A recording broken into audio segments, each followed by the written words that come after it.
ಕೊಲೆಯಾದ ನಂತರದಕ್ಕೆ ಸಂಬಂಧಪಟ್ಟಂತಹ details, exclusive details ಅನ್ನ ನಿಮ್ಮ ಮುಂದೆ ಇಡುವಂತಹ ಪ್ರಯತ್ನವನ್ನು ನಾವು ಮಾಡ್ತಾ ಇದ್ದೀವಿ. ದರ್ಶನ್ ಮೊಬೈಲ್ನಲ್ಲಿದ್ದಂತಹ ಮರ್ಡರ್ ಮಿಸ್ಟ್ರಿ ಪತ್ತೆಯಾಗಿದೆ. ದರ್ಶನ್ ಮೊಬೈಲ್ನ ಗುಟ್ಟು ರಟ್ಟಾಗಿದೆ. ದರ್ಶನ್ ಬಳಸ್ತಾ ಇದ್ದ ಮೊಬೈಲ್ ಐಫೋನ್ 15 Pro ಅನ್ನೋದು ಈಗಾಗಲೇ ತನಿಖೆ ವೇಳೆ ಗೊತ್ತಾಗಿದೆ. ಗೆಳತಿ ಹೆಸರನ್ನ ಅಂದ್ರೆ ಪ್ರೇಯಸಿ ಹೆಸರನ್ನ 3 ಹೆಸರಲ್ಲಿ ಸೇವ್ ಮಾಡ್ಕೊಂಡಿದ್ರು ದರ್ಶನ್. ಒಂದು ಪವಿ ಅಂತ, ಇನ್ನೊಂದು ಪವಿತ್ರ ಗೌಡ ಅಂತ ಹೇಳಿ ಸೇವ್ ಮಾಡ್ಕೊಂಡಿದ್ರು. ಪವಿತ್ರ ಗೌಡ ಜೊತೆಗೆ ನಡೆಸಿದಂತಹ ವಾಟ್ಸಪ್ ಚಾಟ್ಸ್ ಲಾಗ್ ಕೂಡ ಸೇವ್ ಆಗಿದೆ. ರೇಣುಕಾ ಸ್ವಾಮಿ ಕೊಲೆಯ ಮತ್ತೊಂದು ಎಕ್ಸ್ಕ್ಲೂಸಿವ್ ಸುದ್ದಿಯನ್ನು ನಿಮ್ಮ ಮುಂದೆ ನಾವು ಇಡ್ತಾ ಇದ್ದೀವಿ. ದರ್ಶನ್ ಯೂಸ್ ಮಾಡ್ತಾ ಇದ್ದು ಐಫೋನ್, ಹೀಗಾಗಿ ಡೇಟಾ ರಿಟ್ರೀವ್ ಆಗುತ್ತೋ ಇಲ್ವೋ ಅನ್ನುವಂತಹ ಆತಂಕ ಎಲ್ರಿಗೂ ಕೂಡ ಇತ್ತು. ಬಿಕಾಸ್ ಐಫೋನ್ನ ಡೇಟಾ ರಿಟ್ರೀವ್ ಮಾಡೋದು, ಆಮೇಲೆ ಮೊಬೈಲನ್ನು ಅನ್ಲಾಕ್ ಮಾಡೋದು ಸವಾಲಿನ ಕೆಲಸ. ಸಾಮಾನ್ಯವಾಗಿ ಆರೋಪಿಗಳು ಪಾಸ್ವರ್ಡ್ ಎಲ್ಲ ಕೊಡೋದಿಲ್ಲ. ಸೊ ಮೊಬೈಲನ್ನು ಸೀಸ್ ಮಾಡಿದಂತಹ ಸಂದರ್ಭದಲ್ಲಿ ಪೊಲೀಸರು ತಂತ್ರಜ್ಞಾನದ ಸಹಾಯದಿಂದ ಎಲ್ಲವನ್ನ ನೋಡಬೇಕಾಗತ್ತೆ. ಈ ಸಂದರ್ಭದಲ್ಲಿ ಪವಿತ್ರ ಗೌಡ ಜೊತೆಗೆ ನಡೆಸಿದಂತಹ ವಾಟ್ಸಪ್ ಚಾಟ್ ಲಾಗ್ ಸೇವ್ ಆಗಿದ್ದು ಕೂಡ ಗೊತ್ತಾಗ್ತಾ ಇದೆ. ಹಾಗೂ ಇಬ್ಬರ ನಡುವೆ ಇದ್ದಂತಹ ಸಂಬಂಧ ಕೊಲೆಯಾದ ನಂತರ ಕೂಡ ಕಾಂಟ್ಯಾಕ್ಟ್ ನಲ್ಲಿದ್ರ, ಕೊಲೆಗೂ ಮುಂಚೆ ಕಾಂಟ್ಯಾಕ್ಟ್ ನಲ್ಲಿದ್ರ, ಇವರಿಬ್ರು ಕೂಡ ಲಿವಿಂಗ್ ನಲ್ಲಿ ಇದ್ರು ಅಂದ್ರೆ ಅದು ಹೆಂಗೆ ಅಂತ ಪ್ರೂವ್ ಮಾಡಬೇಕಾಗತ್ತೆ.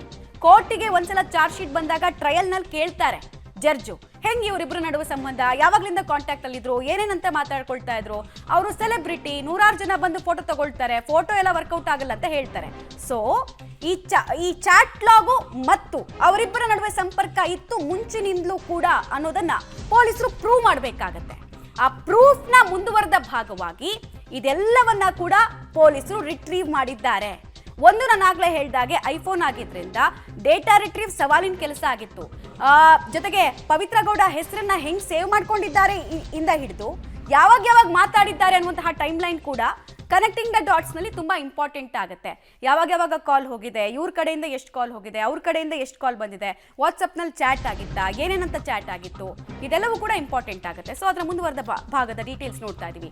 ಡಿಲೀಟ್ ಆಗಿದ್ದ ವಾಟ್ಸಪ್ ಕಾಲ್ ರಿಟ್ರೀವ್ ವೇಳೆ ಪತ್ತೆ ಆಗಿದೆ ನೋಡಿ. ಆಮೇಲೆ ಇನ್ನೊಂದು ವಿಚಾರ, ವಾಟ್ಸಪ್ ಕಾಲ್ ರಿಟ್ರೀವ್ ಆದಾಗ ಯಾರು ಯಾರಿಗೆ ಕಾಲ್ ಮಾಡಿದ್ದಾರೆ ಅನ್ನೋದು ಗೊತ್ತಾಗುತ್ತೆ. ಬಟ್ ಏನ್ ಕಾಲಲ್ಲಿ ಮಾತಾಡಿದ್ದಾರೆ ಅನ್ನೋದು ಗೊತ್ತಾಗಲ್ಲ. ಯಾಕಂದ್ರೆ ಎನ್ಕ್ರಿಪ್ಷನ್ ಕೋಡ್ ಅಂತ ಒಂದಿರುತ್ತೆ ವಾಟ್ಸಪ್ನಲ್ಲಿ. ಜೂನ್ 8ರಿಂದ 11ನೇ ತಾರೀಕು ತನಕ 32 ಸಲ ವಾಟ್ಸಪ್ ಕಾಲ್ ಹೋಗಿದೆ.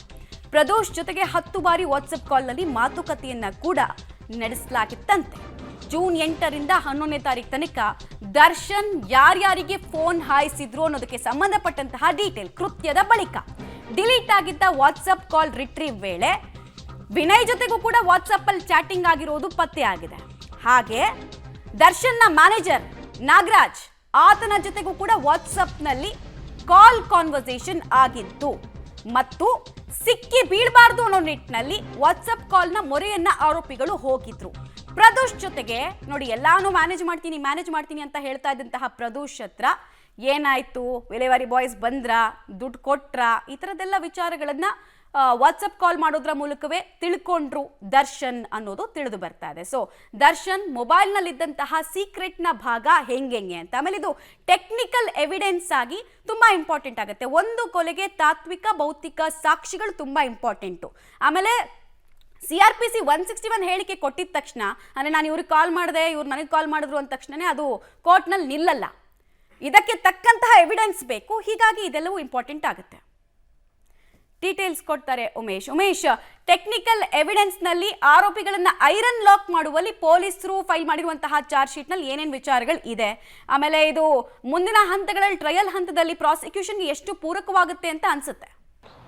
ಮಮತಾ, ರೇಣುಕಾ ಸ್ವಾಮಿ ಕೊಲೆ ಪ್ರಕರಣದಲ್ಲಿ ಒಟ್ಟು 10 ಮೊಬೈಲ್ಗಳನ್ನು ರಿಟ್ರೀವ್ಗೆ ಕಳಿಸಿದ್ರು. ಅದರಲ್ಲಿ 4 ಮೊಬೈಲ್ಗಳು ಅಂದರೆ ಪವಿತ್ರ ಗೌಡ, ದರ್ಶನ್, ಪ್ರದೋಷ್, ವಿನಯ್ ಅವ್ರದ್ದು ಐಫೋನ್ ಆಗಿರೋ ಕಾರಣಕ್ಕಾಗಿ ಅದು ರಿಟ್ರೀವ್ ಆಗಿರಲಿಲ್ಲ.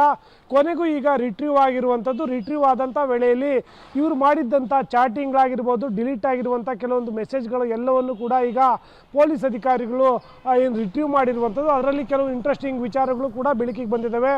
ನಟ ದರ್ಶನ್ ಏನು ಐಫೋನ್ 15 Pro ಬಳಸ್ತಾ ಇದ್ರು, ಅವರು 3 ಸಿಮ್ಗಳು ಅವರು ಬಳಕೆ ಮಾಡ್ತಿರ್ತಾರೆ. 3 ಸಿಮ್ಗಳಲ್ಲೂ ಕೂಡ ಪವಿತ್ರ ಗೌಡ ಹೆಸರನ್ನು, ಒಂದು ಪವಿ ಅಂತ ಸೇವ್ ಮಾಡಿದರೆ, ಎರಡನೇದು ಪವಿನ್ ಅಂತ, ಈ ಮೂರನೇದು ಪವಿತ್ರ ಗೌಡ. 3 ಹೆಸರುಗಳಲ್ಲಿ ಆ 3 ನಂಬರ್ಗಳಲ್ಲಿ ಸೇವ್ ಮಾಡ್ಕೊಂಡಿದ್ರು.